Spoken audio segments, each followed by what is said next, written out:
He would cancel a $3.8 billion deal over a smile. That thought had not even surfaced in anyone's mind yet. But the moment that would make it real had already begun the instant the car door swung open. Dallas, Thursday night. The air was warm enough to remind people of summer, but not so hot as to make anyone uncomfortable. Jamal Reeves stepped out of the black Escalade, as dark as an ink stroke across the sky. His navy suit hugged the strong frame of a 46-year-old man. Brown matte shoes, open collar, no tie, a silent statement of power that required no display. He carried none of the glitter of someone desperate to be noticed. He carried the calm heartbeat of a man used to making decisions that could shake towers. The Lexington Tower lobby glowed under its crystal chandeliers. A faint citrus scent mingled with imported florals, as if even the air had been carefully curated. The valet smiled with precision. The concierge bowed at the correct angle. Everything was designed to make people believe in a perfection drilled into place. But that night, one thing could not be trained: intuition. Not the disaster itself, but the feeling it was quietly pulling out a chair, sitting down, and waiting for the right moment to speak. Jamal pulled his suitcase by hand, refusing to let the driver do it. He liked the sense of control, even in the smallest details. The crease in his trousers was a flawless line, every step, every breath measured. He looked like the image people expected of success, neat, polished, bright. And as always, a few glances tightened, appraising, judging, breaking off into whispers. A middle-aged couple at the espresso counter glanced up for precisely a second and a half. The wife set her cup down, hiding a vague smile behind porcelain. Nice suit, she thought, but somehow not the Lexington type.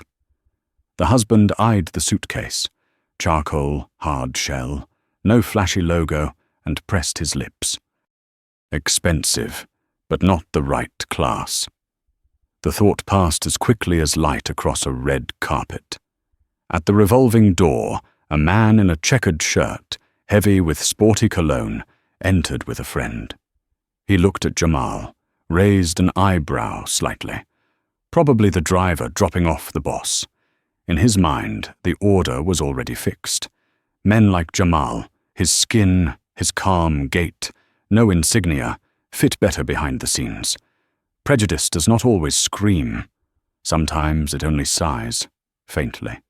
Jamal knew. Not with his eyes, but with skin that had lived through too many grand lobbies to count. The feeling of out of place did not anger him. It pulled at an old crease in memory. The scholarship rejection letter. The professor's question, "Who paid your tuition?" Sounding curious, but pressing right where it hurt most, the right to exist without interrogation. He did not resist the feeling. He noted it like a doctor reading an ECG. Cold, precise, detached. Then he moved on. The doorkeeper smiled, a smile rehearsed from service manuals, but her real gaze slid over Jamal like a red pen stroke, marking, categorizing, filing him away into an invisible drawer. Walk-in guest, she thought. Probably not VIP. She pressed the button. The glass door opened, ushering him into the humming music of air conditioning.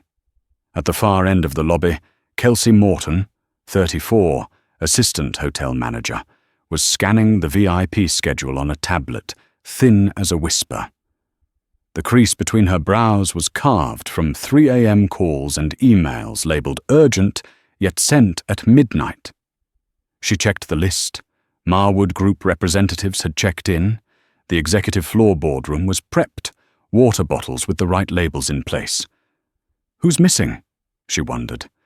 Then her eyes paused at one name, VIP guest from Orion Systems. Expected check-in, 18:05. Hope the front desk gets it right, she thought. not knowing that wish had just planted the seed of a storm. Jamal paused, looking up at the chandelier.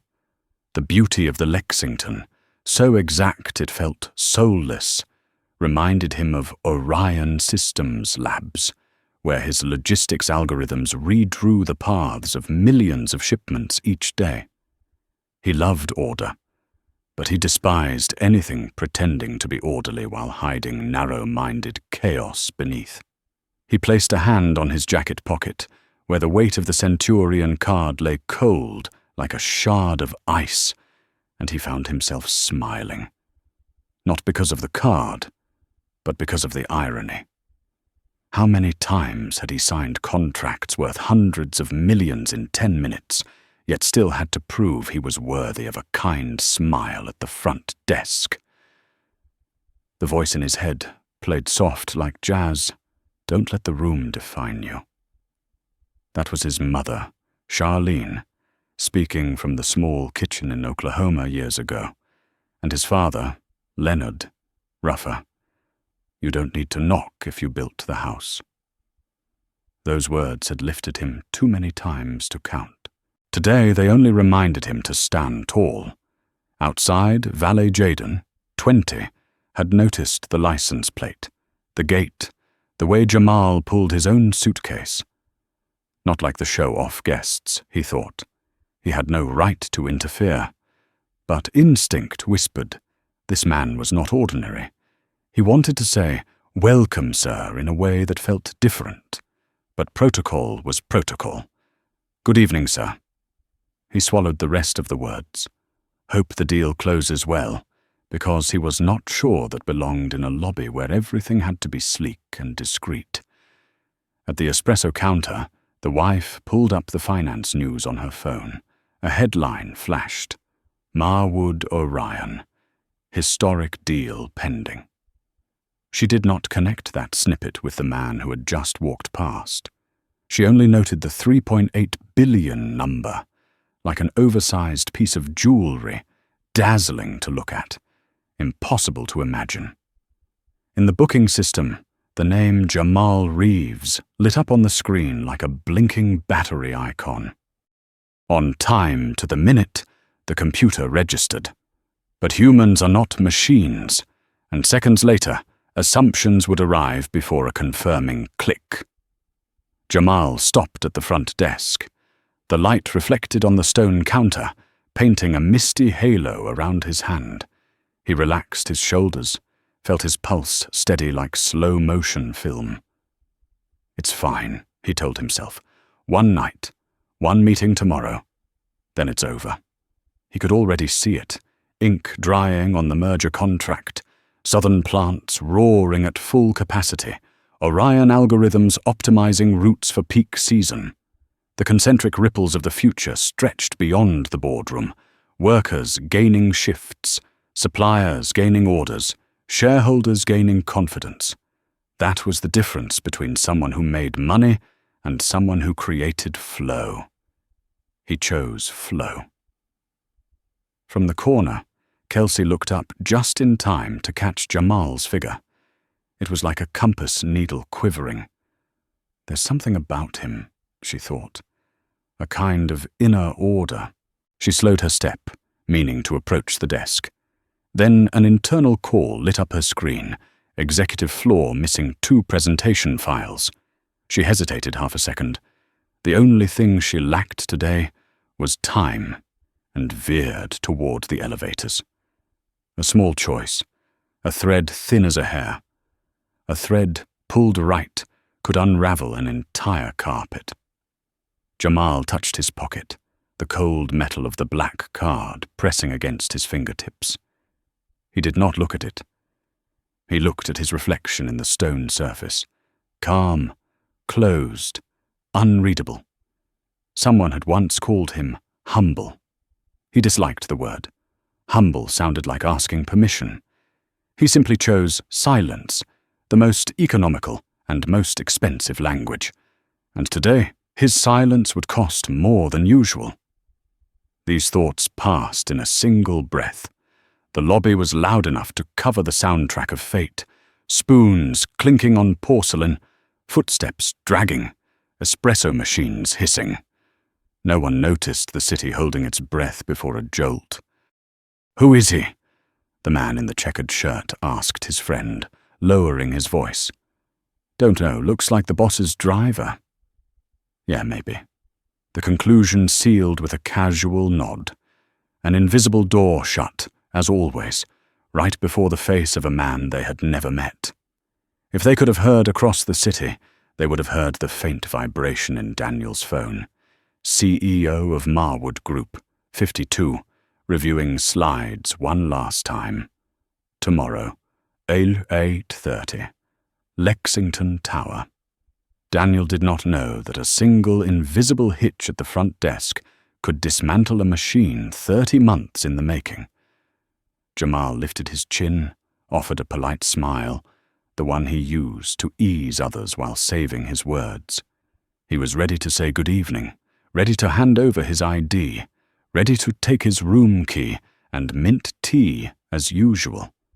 He was not ready for something else, not because he was weak, but because he had hoped tonight might be an exception. But nights of exception rarely chose him. At the top of the Lexington, wind slipped along the roof edge like an ancient whisper. Down in the lobby, shadows crossed one another, leaving light trails on polished stone. Everyone thought they were carrying out the routine tasks of an ordinary evening. Only fate was working overtime. Hours later, status feeds would erupt like kites in the wind. Black Card backlash? A CEO quietly teaching the service industry a lesson? 3.8 billion erased by a smirk. But for now, only one man knew what would be weighed: Jamal Reeves. And Jamal, as always, did not plan to ask anyone to measure fairly. He carried his own scale in his pocket, heavy metal, cold as truth. The twist did not wait for the ending. It murmured already. The man a few eyes had just ranked as an attendant was in fact the center of the orbit, the architect of the deal, the one who could turn an executive floor into an empty hall with a single call. In a few minutes, the entire hotel would relearn the meaning of the word guest. For now, Jamal only inhaled, loosened his shoulders, and took half a step forward, just enough to cross the line between courtesy and test. In that moment, the city kept spinning. Lights still gleamed. Flowers still sweetened the air. But beneath it all, a hairline crack had formed in the flawless veneer. It had not yet made a sound. Yet anyone who knew marble understood it only took pressure in the right spot, at the right time, for the slab to break. And when it did, it would not be because the blow was too strong. It would be because, from the start, people believed it could never shatter. They laughed before they knew who they had just laughed at. And with one more phone call, the entire executive floor would turn into a stunned emptiness. The Lexington Tower front desk gleamed like a lake surface, stretched tight by a strand of wind. The screen behind it displayed Dallas night streets, sliding by like a backdrop for a well-rehearsed performance.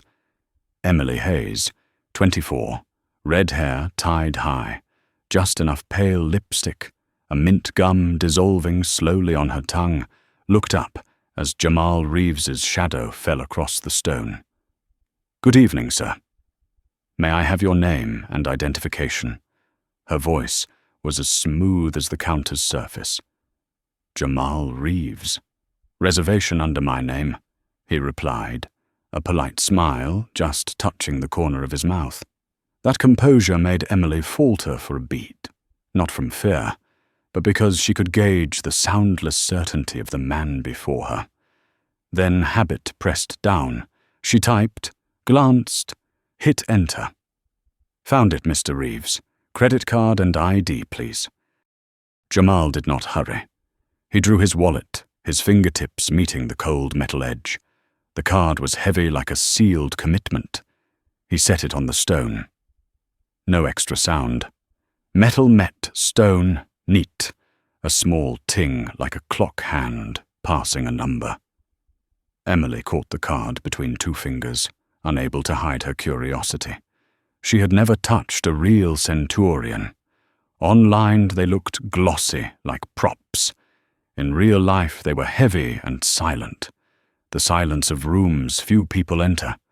1 second, 2 seconds. Then the corner of her mouth slid up, very slightly, like an old reflex. "Oh, you carry this." A light laugh slipped out, breaking the rhythm. Not loud, but in the acoustically trained space of luxury service, it spread like a blot of ink.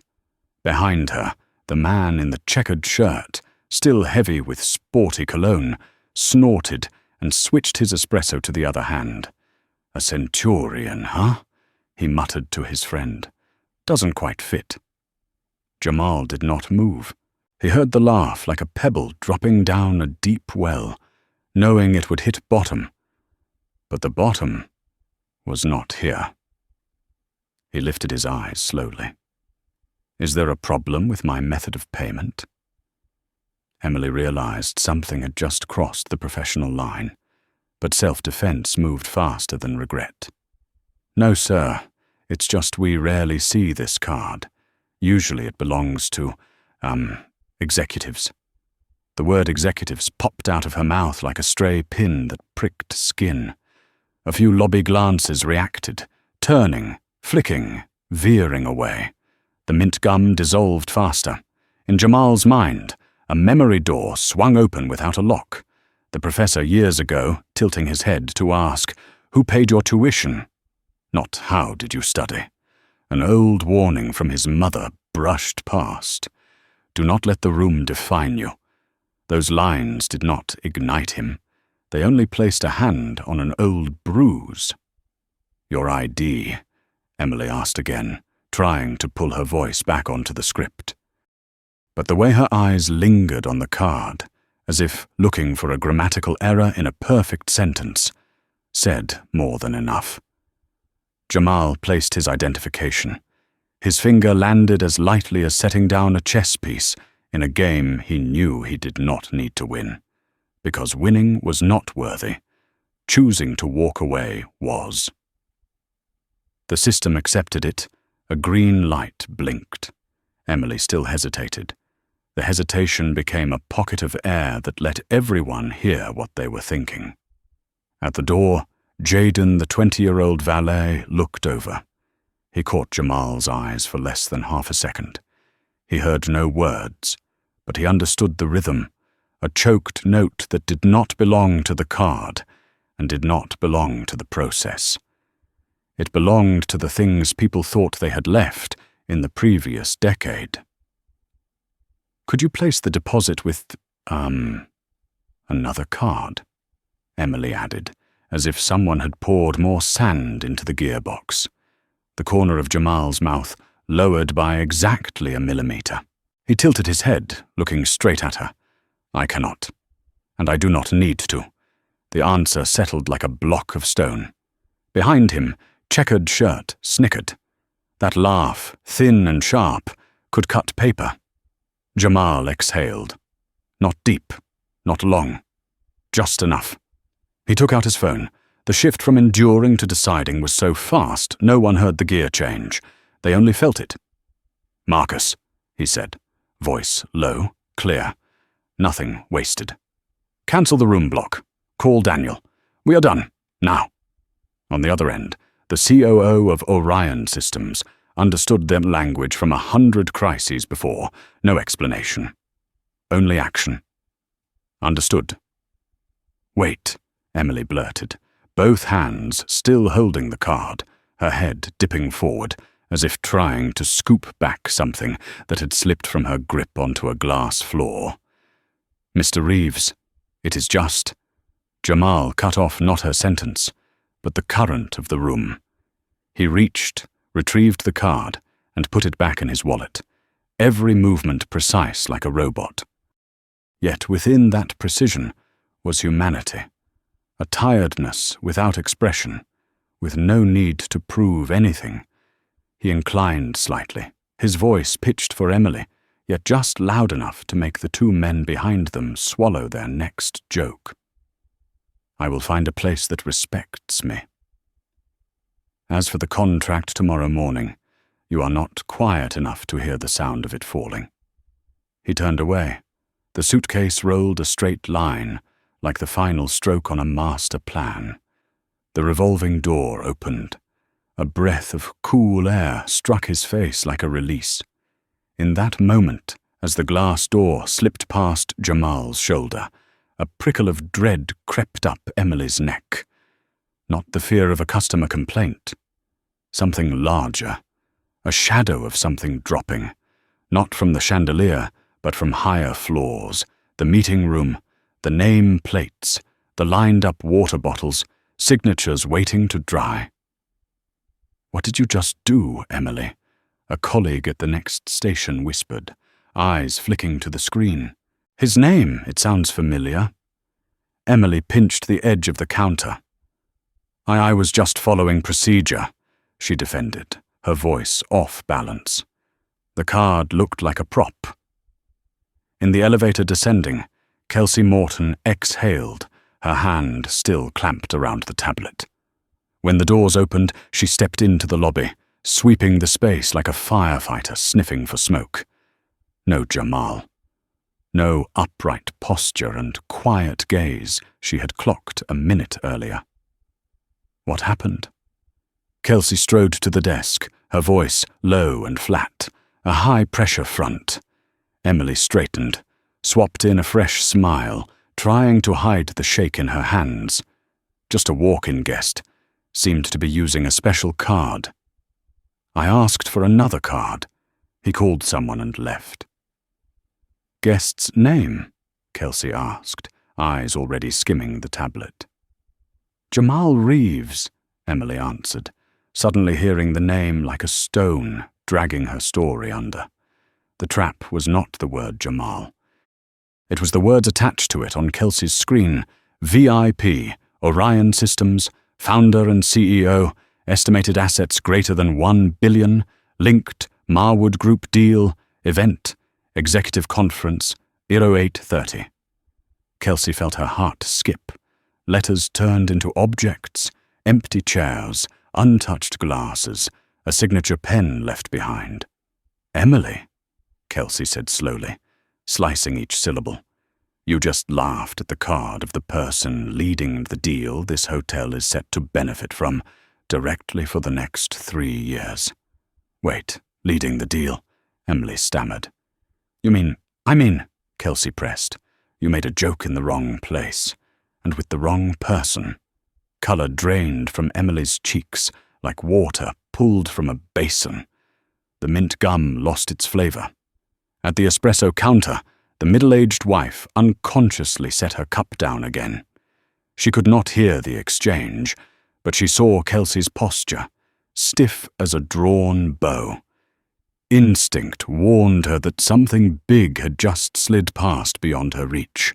Checkered shirt turned to his friend, tried to add another joke, but his throat went dry. He had just seen Jamal step through the revolving door, not hurried, not angry. That lack of anger unsettled him, more than a shout would have, because it felt like a verdict already signed. Across the street, Bishop House's sign glowed gently. Jamal paused under a tree's shadow, looked back at the Lexington for one more second. Not to regret. To register. He pulled his phone. A message from Marcus lit up. Block cancelled. Connecting Daniel. Are you sure? Jamal did not answer at once. He looked at his hand, the hand that had pushed thousands of decisions through the day, built a company from a laptop with worn keys, clapped the shoulders of shop floor workers as if tapping a tempo to keep the machines running smooth. That hand, tonight, would do one thing only: set something down. He typed, "Sure." A taxi pulled to the curb.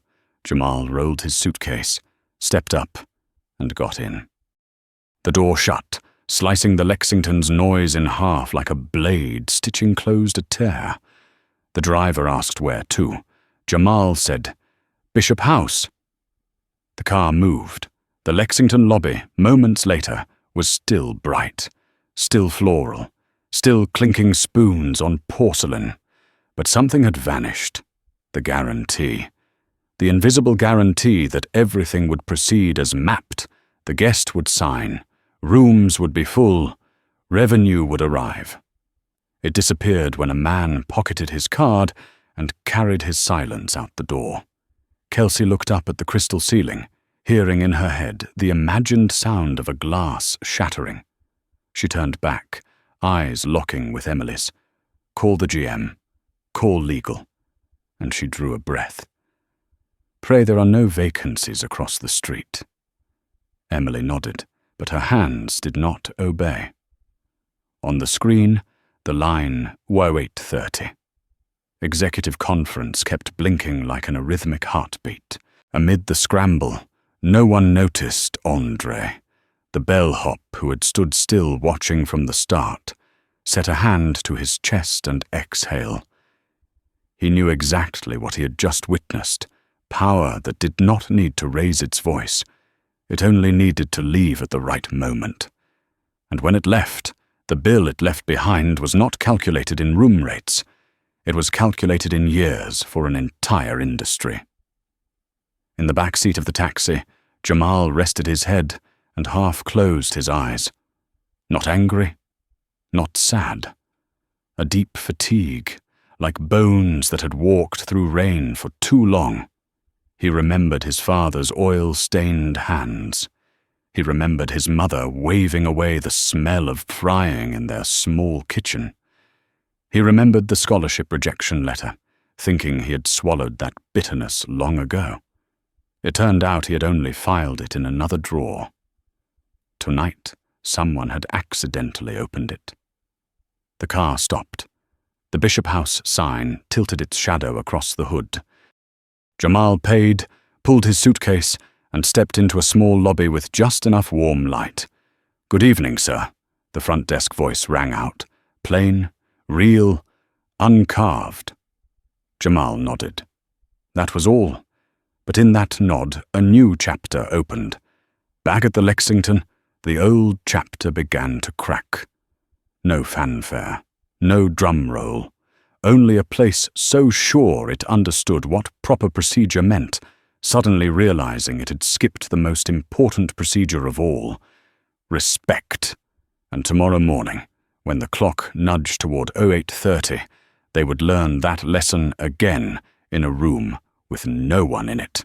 The next morning, the Lexington Tower penthouse floor was unusually silent. The first sunlight poured through the glass, casting a cold golden hue across the long walnut table, where the final words of a historic deal should have been exchanged. But instead of excitement, the air was thick, as if someone had slammed the door shut from outside.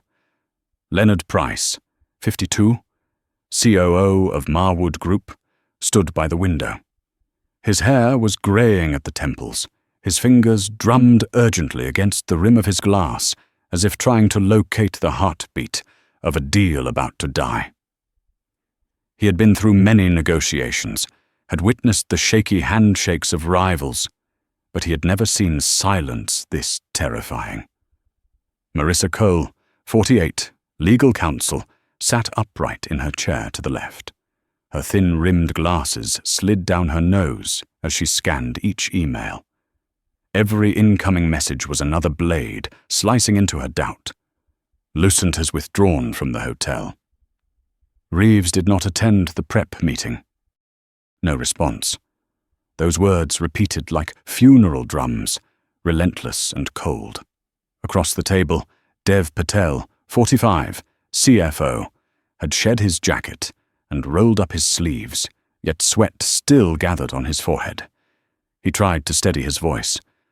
Maybe it is just a misunderstanding. Jamal Reeves is not the type to act impulsively. But when the door swung open, that hope collapsed. Kelsey Morton, the assistant hotel manager, entered. Her face was tight, lips pressed shut. She no longer looked like hotel staff. She looked like a messenger carrying bad news from the front lines. "Mr. Reeves has left," Kelsey said, her voice hoarse, "and he has declared the deal cancelled." A heavy silence stretched. Leonard spun around, his eyes wide. "What? Cancelled? Over what?" "There was an incident at the front desk," Kelsey swallowed. "Our employee, Emily, mocked Mr. Reeves's Centurion card in front of other guests. Marissa slammed her iPad on the table, the sound as dry as a slap. My God, you're saying we let the lead of a $3.8 billion deal be humiliated not in a boardroom, but in the lobby?" Dev froze, his gaze drilling into the table. "Does that mean she discriminated?" Kelsey did not answer, but her silence was the answer. Leonard paced, his hand tearing at his hair. "Do you understand what this signals? If we cannot even treat the most important person in the deal with basic respect, how can they trust us as worthy partners?" Marissa clenched her hands, her voice sharp as paper slicing. "This is not just failure. This is a PR catastrophe. The media will shred us. A black CEO, mocked in public, then cancelling the deal. The headlines write themselves." Dev slammed his palm on the table, nearly toppling a glass of water. "He will not stay quiet. Reeves is not a man who seeks noise, but he has influence. Influence travels faster than any article." No one spoke further.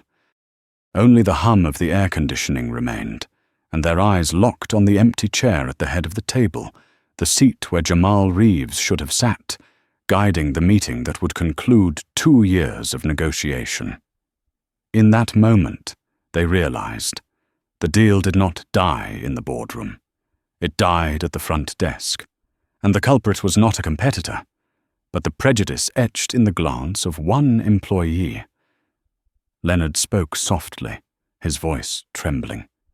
"We did not just lose $3.8 billion. We just lost the trust of a man who does not need money to prove his worth." No one disagreed. Because the truth was too clear. The crisis did not lie in the numbers. It lay in the silence of Jamal Reeves. Silence, heavy as a hammer striking an empire. Bishop House had no chandeliers, no red carpet stretching from the door to the counter, no rehearsed chains of smiles. What it had was a small wooden desk, warm yellow light, and the faint scent of herbal tea drifting from the lounge.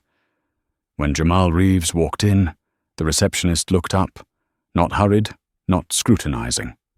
Just a simple greeting. "Good evening, sir. We are honored to welcome you." That was all, but it was enough. Jamal nodded.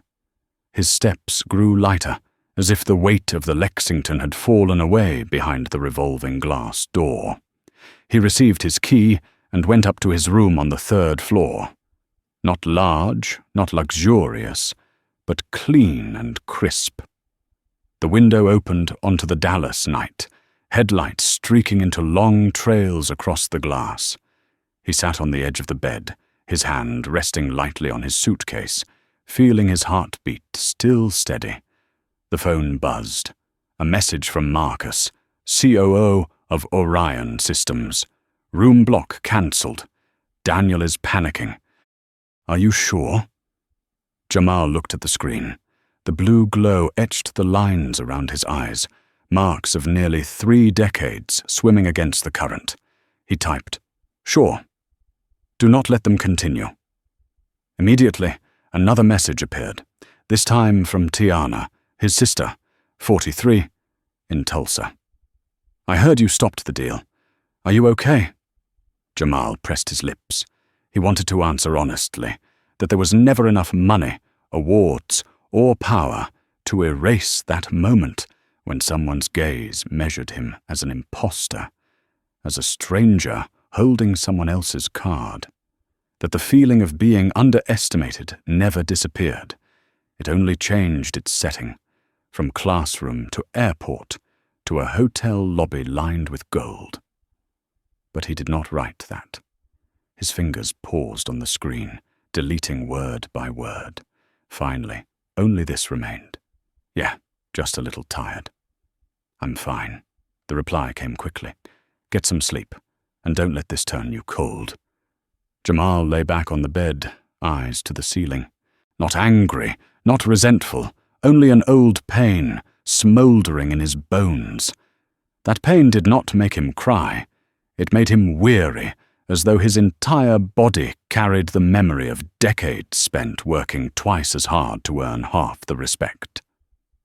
Outside the glass, Lexington Tower stood tall and proud, blazing against the night. Jamal looked at it, eyes narrowing slightly. They thought they lost a guest. But in truth, they had just lost a chapter of history, and no one inside had realized it yet. The phone buzzed again. This time it was a video call from Marcus. He answered, seeing the tense face of his long-time partner. You just shook Marwood to its core, Marcus said, half admiring, half worried. Not me, Jamal replied, his voice low and steady. They shook themselves. Marcus wanted to argue, but when he looked into those calm eyes, he understood. Reeves was not reckless. Never had been. Every decision he ever made, even cancelling a deal 30 months in the making, carried thought, carried purpose. And this time, silence itself was the loudest declaration. When the call ended, Jamal opened his wallet and pulled out the Centurion card. He placed it in his palm. Heavy, cold. For others, the small object was a symbol of power. For him, sometimes it was only a mirror reflecting to prejudice. No matter how many achievements, how many billions, how many years building an empire, he could still be reduced to a laugh of mockery. He smiled faintly, but it was tinged with bitterness. Not the first time, and certainly not the last. A soft knock came at the door. Room service. Jamal rose and opened it. A young staff member, not yet 20, stood there with a tray of water and fruit. Compliments from the manager, sir, he said, voice hesitant. We are grateful you chose to stay here. He paused a moment, then added, My dad works in tech. He often talks about Orion systems and about you. Jamal froze for a beat.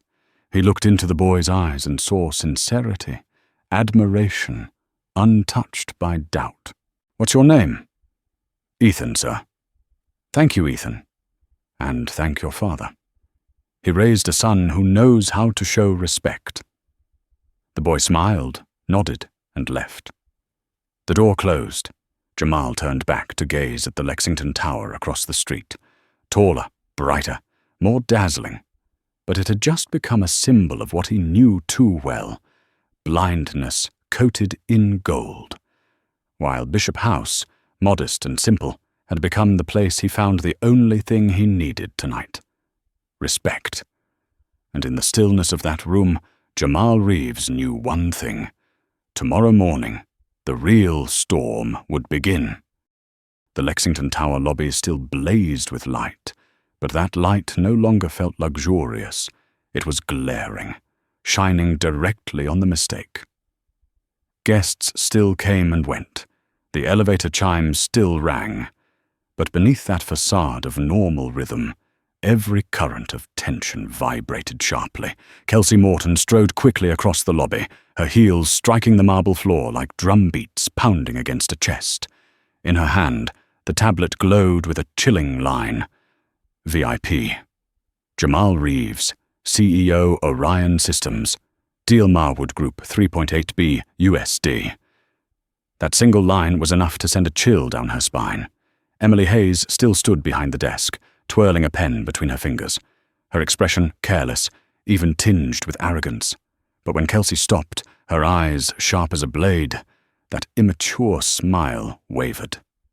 Emily, Kelsey said, her voice low but firm. What happened just now? Emily hesitated, eyes darting. A guest brought a Centurion card. It looked fake. I just asked for another. He seemed upset, then left. Kelsey did not look away, placing the tablet on the counter. On the screen, Jamal Reeves's profile was clear. Image, position, the words, founder and CEO, standing out like a scar. "Is this the man you said looked fake?" Emily stared, her face draining of color. The pen slipped from her hand onto the desk. "Wait, he is?" "He is the man the entire Marwood Group is here for," Kelsey cut in. Each word struck hard. "He is the reason this hotel had a 3-year contract worth tens of millions." In that moment, the familiar sounds of the lobby, guest laughter, shoes dragging across the floor, disappeared from Emily's ears. She heard only her heart pounding, as if trying to flee. But I didn't mean to." The defense stumbled out, trembling. Kelsey leaned closer, her voice dropping into steel. "You don't need to mean it. One look, one mocking laugh, one misplaced word, and you cost us everything. Do you understand what you've done?" Behind them, Andre, the bellhop who had silently witnessed it all the night before, drew in a breath and stepped forward. His voice was low but steady. I saw it. He didn't get angry. He didn't shout. He just walked away like a man too familiar with scenes like this. And that is far scarier than any outburst. Emily turned to Andre, eyes pleading, but he only shook his head. This is not a small mistake. This is a message. Kelsey inhaled deeply, glancing back at her tablet. A new alert flashed across the screen. "Orion Systems has cancelled all room blocks." The red letters blazed like blood, spilling across the white background. She shut the tablet, turned to Emily. "I will report this directly to the regional manager. Be prepared. This is not just personal error. This is a brand crisis." Emily swallowed hard, her lips trembling. Is there any way to fix it?" Kelsey looked her straight in the eyes, with no mercy left. When a man like Jamal Reeves leaves in silence, it means he has slammed the door shut, and we will live with that echo for a very long time. Upstairs, the Marwood boardroom was drowning in confusion.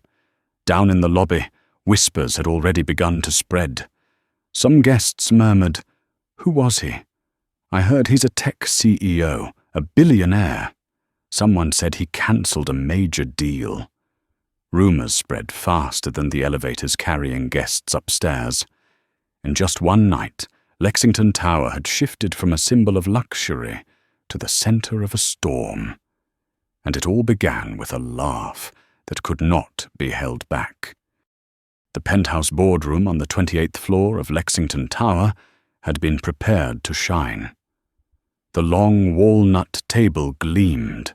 Leather chairs were aligned perfectly. Spring water bottles sat beside signature pens. Presentation slides waited to be displayed. But this morning, instead of the rustle of papers and the exchange of handshakes, the space was as heavy as a luxurious graveyard. Leonard Price, 52, COO of Marwood Group, paced like a caged lion. Each step struck the floor like a blade cutting into patience. He glanced at the clock. 8:20. Only 10 minutes left until the meeting, and the most important figure had yet to appear. "Probably just a little late," Leonard muttered, but his voice carried no confidence. Marissa Cole, 48, legal counsel, did not look at Leonard. Her eyes locked on the iPad, where the latest email from the legal department appeared. Lucent applied, officially cancelling the entire deal. No renegotiation, no rescheduling, no further comment. She read it aloud, each word like a hammer blow. Cancel, no renegotiation, no rescheduling, no comment. The entire room went silent. Dev Patel, 45, CFO, collapsed into his chair, both hands gripping his head. God, 30 months of negotiation, hundreds of hours of presentations, all gone because of one incident at the front desk. The door burst open. Kelsey Morton entered, her face pale. She took a deep breath, then spoke as though every word weighed a ton. "Mr. Reeves has left the hotel, and he personally confirmed the deal is cancelled." Leonard froze. "But why?" Kelsey lowered her gaze, then replied, "Our employee, Emily Hayes, mocked Mr. Reeves's Centurion card right in front of other guests. He said nothing more, just made a call, then walked out." Dev snapped his head up, his eyes bloodshot. "In other words, we just shot ourselves in the foot?" Marissa snapped her iPad shut, slamming it against the table. Not in the foot, in the heart. He was the one leading the entire deal. Without him, everything collapses. Leonard slammed his palm onto the table, the sound echoing through the room. "Do you realize what this signals? If we cannot preserve the dignity of the leader in our own lobby, what right do we have to call ourselves equal partners?" Marissa leaned back in her chair, eyes fixed on the ceiling. Her voice was ice cold. "This is no longer about contracts. This is a reputational disaster. One leaked tweet, and the media will crush us." Dev shot to his feet, pacing furiously. "Reeves is not a man who craves noise. He doesn't need the press. He has influence, and influence spreads faster than any headline." A heavy silence pressed down. They looked at each other, then all turned to the empty chair at the head of the table, the seat where Jamal Reeves should have sat. Kelsey spoke softly, her voice catching. "We didn't just lose a deal. We just lost the trust of a man who doesn't need money to prove his worth." In that instant, they all understood. The deal didn't die in this boardroom. It had died last night at the front desk with a single mocking laugh powerful enough to burn 3 years of preparation to ashes. Bishop House stood modestly across the street, a 3-story red brick building with no chandeliers or red carpets, only the shadows of old oak trees falling across its facade. When Jamal Reeves stepped through the wooden door, the air carried the scent of herbs and pine. There were no scrutinizing stares, no forced smiles. The receptionist bowed politely. "Good evening, Mr. Reeves. Your room is ready." Just a short sentence, but it was enough. No one laughed, no one doubted. Jamal gave a slight nod, his eyes softening. He pulled his suitcase up to the 3rd floor and opened the door to a tidy room with a window overlooking the city. Not luxurious, but clean, crisp, and most importantly, respectful. He sat on the edge of the bed, removed his watch, and exhaled. His phone buzzed. A message from Marcus, his loyal COO at Orion Systems. "Room block cancelled. Daniel is panicking. Are you absolutely sure?" Jamal looked at the screen, the blue glow casting across his sun-worn face. His fingers typed firmly. "Sure." No going back. Before he could put the phone down, another notification appeared, this time from Tiana, his younger sister. "I heard you cancelled the deal. Are you okay?" Jamal froze. Images rushed back, the college professor tilting his head to ask, "Who paid your tuition?" instead of, "Do you need academic support?" The golf club security guard smirking, "Looking for your boss." And now a hotel clerk laughing at his Centurion card engraved with his name. These moments strung together into an unbroken chain. He wanted to write, "It's never enough. No matter how much money, how many achievements, they will always doubt." But his fingers erased each word. In the end, only this remained. "Yeah, I'm fine, just a little tired." Tiana replied immediately, "Get some sleep, and don't let this make you hard." Jamal lay back on the bed. No tears, no rage, only a deep weariness in his bones.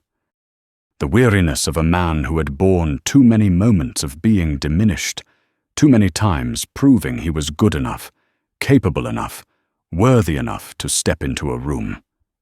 A sudden knock pulled him back. Room service. Jamal opened the door. A young staffer, about 19, curly hair, carrying a silver tray with water and fruit. Compliments from the manager, sir. We appreciate that you chose to stay here. The boy hesitated, then added, My father works in tech. He always talks about Orion systems, about how your company transformed logistics. He really admires you. Jamal looked at the boy, his chest tightening. Your name? Ethan, sir. Jamal nodded. Thank you, Ethan. Tell your father I said hello. He raised a son who knows respect. Ethan smiled, nodded, and left. The door closed, leaving silence behind. Jamal turned back to the window, gazing at the towering Lexington, glowing arrogantly in the night. That building now looked like a torch consuming itself. He did not see victory. He only saw truth. At the Lexington, he had been a stranger holding the wrong card. But at Bishop House, he was Jamal Reeves, his true self, without the need to prove anything. And in that modest room, he knew. Tomorrow morning, when his silence spread, the world would not remain as quiet as this night.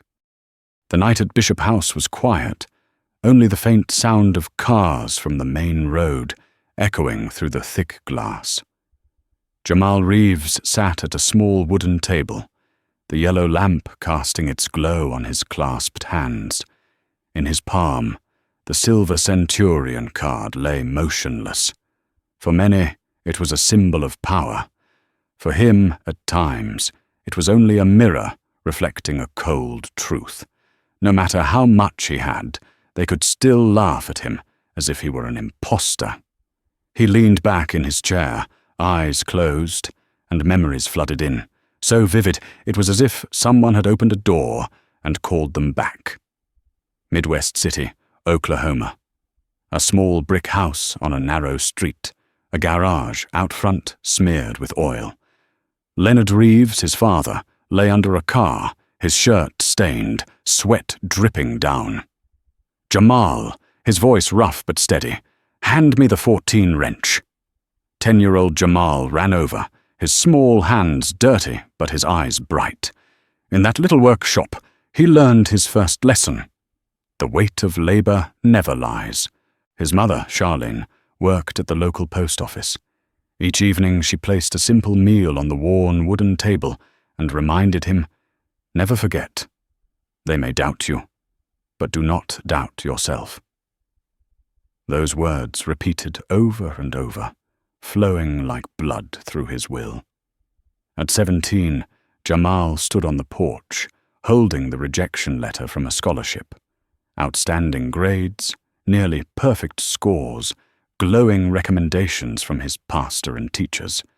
Yet the award went to Kevin, the wealthy car dealer's son. He remembered that night vividly, the smell of gasoline drifting from the garage and the crushing weight of injustice pressing on his chest. His mother sat beside him, her hand firm on his shoulder. The road was never meant to be straight, but it is still yours. Keep going, and he did. He took on debt, worked night shifts at the print shop, studied day and night at Oklahoma State. When his first job application was denied for being not a good fit, he did not give up. Instead, he wrote a small program to help his father manage auto parts in the garage. From a family tool, it spread through local supply chains, growing larger until it became Orion Systems, an AI logistics empire spanning 4 continents. Yet even at the head of gleaming boardroom tables, Jamal was still overlooked.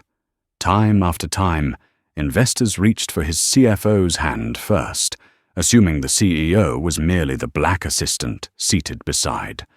Time after time, journalists labeled him humble, when in truth it was caution.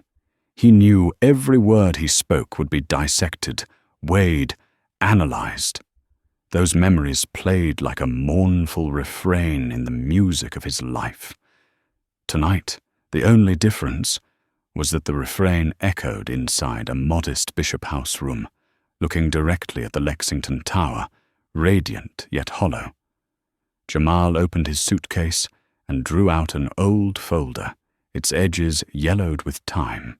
Inside were keepsakes, a photo of him and his father standing before the garage, the smell of oil fixed in their smiles, a newspaper clipping of Orion's first $1 million contract, and finally, that weathered scholarship rejection letter. He kept it not from bitterness, but as a milestone, a reminder that each time he was underestimated, he was not starting a new battle. He was continuing one long underway. He ran his fingers across the letter, then looked back at the Centurion card. A scrap of paper, a slab of metal, both small, yet each with the power to alter the course of a life. His phone lit up, a message from Tiana.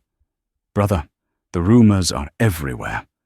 But remember, don't let this moment turn you to stone. You are not cold. You are fire." Jamal smiled faintly. Not bitter, but like nodding to himself. That fire, he knew, did not need to roar. It only needed to burn bright enough that anyone trying to keep their eyes shut would be forced to see. He folded the folder and set it on the table. That night, Dallas buzzed outside. But in that small room, Jamal Reeves connected present with past, pain with strength, silence with a lesson the world was about to learn. And he knew that tomorrow morning, when his silence spread, it would thunder like a storm through rooms long accustomed to applause and clinking glasses. Friday morning. Sunlight streamed through the tall glass windows of Lexington Tower, casting a cold golden hue across the executive boardroom. On the table, pens were neatly aligned, spring water bottles still chilled, but the head chair sat empty. And that emptiness echoed louder than any bankruptcy gavel. Leonard Price, COO of Marwood Group, stood up, his heart racing. If he doesn't walk through that door in 5 minutes, we lose everything. Marissa Cole, legal counsel, did not respond. She was staring at her iPad screen. An email had just arrived from Lucent Applied, short and merciless, effective immediately. "We are withdrawing from the deal. No renegotiation, no rescheduling. The matter is closed." She read it aloud, each word cut like a blade. Dev Patel, CFO, slumped into his chair, his face pale. That's it. 30 months of negotiation, all gone because of one laugh at the front desk. No one replied, because the truth was already undeniable. The deal had not died here. It had died last night, in the moment Jamal Reeves pulled out his phone and said, "Cancel everything." Meanwhile, just 10 blocks away, Bishop House was eerily calm. Jamal sat with Marcus in the private lounge, steam rising from a cup of tea. Marcus spoke quietly. "They're in chaos. You pulled the plug so fast they didn't even have time to come up with an excuse." Jamal took a sip, his voice steady. "Good. They don't need an excuse. They need a lesson." Marcus hesitated. "Are you sure you want to stay silent? If you don't speak, the press will twist the story their way." Jamal set the cup down, his eyes drifting to the window. "I've already spoken, the moment I walked away. At exactly 9 a.m., a tech blog in Austin posted the first headline. Black Card backlash, a CEO mocked in a Dallas hotel, and a $3.8 billion deal collapses. The article spread like wildfire. Within an hour, Twitter exploded. An anonymous account posted a thread. Orion Systems CEO Jamal Reeves checked in at Lexington Tower last night. The receptionist laughed at his Centurion card. He didn't argue. He made one phone call. This morning, the Marwood Orion deal was officially cancelled. The final line of the thread struck like ice. Power doesn't always scream. Sometimes it just walks away and leaves silence behind. Within 3 hours, the thread had over 2 million views. The story no longer belonged to Jamal alone. It became a mirror for thousands to share their own experiences, being followed in a store, doubted in a luxury room, diminished for the color of their skin or the way they looked. At Lexington, phones rang non-stop. HR summoned Emily Hayes, the receptionist, into an emergency meeting. Across from her sat Susan Tramble, the regional manager. Her voice was firm. "What were you thinking? Mocking a guest in front of everyone?" Emily's face drained, her voice trembling. I didn't mean to. I just thought the card looked strange. Maybe fake." Susan's tone sharpened. A man in a flawless suit, with a VIP reservation, his name matching the system. "And your reaction was to laugh in his face." Emily stayed silent. To her, the world was collapsing. Susan stood, her words ending like steel bolts. "He isn't coming back, and neither is the deal." That afternoon, on Facebook, Andre, the young bellhop, wrote a long post. "I've worked at Lexington 6 years. I've seen powerful guests, but no one left me speechless like Jamal Reeves. He didn't yell. He didn't slam the table. He just walked away, as if he already knew his worth. That is real power." The post went viral, shared tens of thousands of times. Comments flooded in with similar stories. "I was once told I couldn't afford anything in a luxury store. I was once mistaken for a driver in my own company. Jamal's story is our story too." That night, Jamal sat alone in his Bishop House room, lights off, only the glow of the city seeping through the window. He did not smile. He did not feel pride. In his eyes, Lexington Tower across the street was no longer a luxury hotel. It was a symbol of a system that believed power only belonged to those it chose to accept. But last night, he had proven a different truth. Real power doesn't ask for permission. It knows when to leave the room, and when it leaves, the world has no choice but to shift. Saturday morning. Dallas was unseasonably cool. Not a 5-star ballroom, not a carpeted boardroom. Just a small community center in South Dallas, rows of plastic chairs, the dim glow of fluorescent lights, and a few dozen young faces, students, interns, people just starting their careers. They had come for a mentoring session scheduled months before. At first, Jamal Reeves had planned to cancel. After the night at the Lexington and the storm raging in the media, he feared bringing that chaos into this space. But then the organizer called, voice trembling yet resolute. "They need to hear from you, not the headlines." And Jamal understood. The time had come. He stepped onto the plain wooden stage. No premium microphones, no LED screens with logos, just him, a chipped podium, and expectant eyes. In the front row, a few students stared in disbelief, whispering to each other. Was it really him? The man dominating headlines this week? Jamal inhaled, his voice low and steady. "They asked me to speak about leadership, about success. But today, I want to speak about power.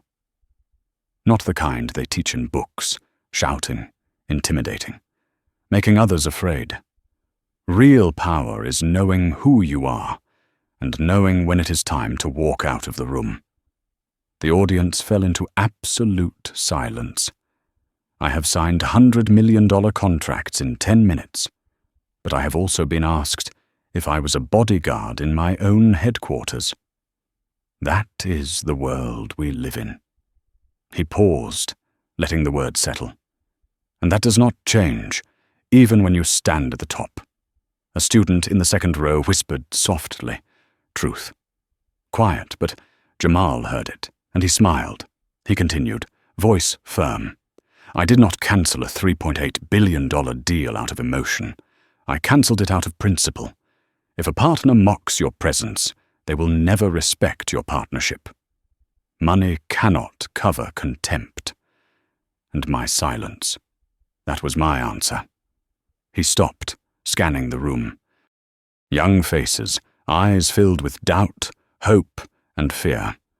You will enter rooms where they will doubt you. They will smirk. They will ask unfair questions. But do not let them define you. The table they sit at is not their privilege. You are the table. And if they fail to recognize that, you do not owe them a seat. Applause rose through the room, not loud and chaotic, but deep, steady, spreading like a low rumble. A young woman in a mustard yellow hoodie stepped forward, voice trembling. "My father is a janitor. He followed your story all week and said you walked away like a king." Jamal was silent for a moment. No grand reply, just a firm nod. "Then tell him this. He raised a child who knows courage." That afternoon, Jamal returned to Orion's offices. The crimson sunset cast its glow through the glass towers, spilling across the wooden desk where he placed his Centurion card. His phone buzzed. A message from Tiana. "You just spoke better than any headline. I think this time they truly heard you." Jamal leaned back, exhaling deeply. No anger, no weight. He knew the importance was not that a deal had vanished, but that an entire system had been forced to stare into the mirror he held up to them. And that reflection unsettled them. But he did not need to shout. He did not need to retaliate. He only needed to walk away, head high, leaving behind silence. And in that silence, the world would have no choice but to rethink. In a world filled with noise, power, and profit, what people remember most is not the shouting, but the silence. Jamal Reeves did not need to argue. He did not need to slam the table, and he did not need to explain. He simply walked away. And that single step caused an entire multi-billion-dollar deal to collapse and forced an entire industry to take a hard look at itself. This story is not just about a card that was mocked, not just about a hotel losing a contract. It is a reminder that dignity cannot be bought, cannot be bargained, and no one has the right to laugh at it. If you have ever been underestimated, if you have ever been doubted, remember this. You do not need to prove yourself with shouting. You can prove yourself by holding your head high and walking out of the room that does not deserve you. Because sometimes the most powerful act is not to fight back. It is to walk away and leave the world to face the silence you created.